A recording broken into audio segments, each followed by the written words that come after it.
With everything I do, I'm committed to being open, honest, transparent, and accessible in discussing the city budget.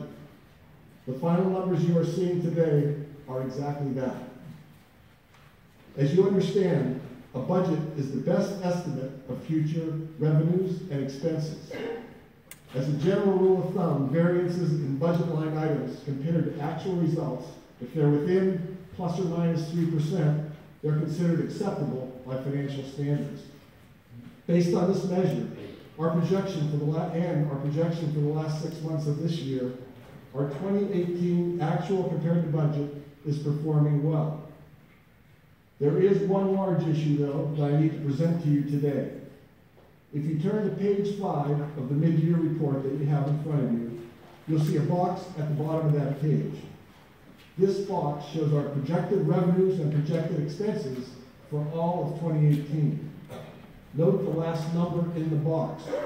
We are currently projecting a shortfall of just over $1 million. The exact number is $1,087,810. In a moment, I'm going to explain to you some immediate steps we've taken to reduce that amount of that shortfall. But first, I'd like to explain to you why the shortfall is being projected. In short, one of our revenue sources will not produce the amount of revenue that was budgeted.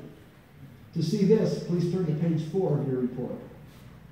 In the middle of page 4, under the operating transfers, you'll see 3 line items, which represent transfers to the city from 3 areas: the sewer revenue, water authority, refuse and recycling.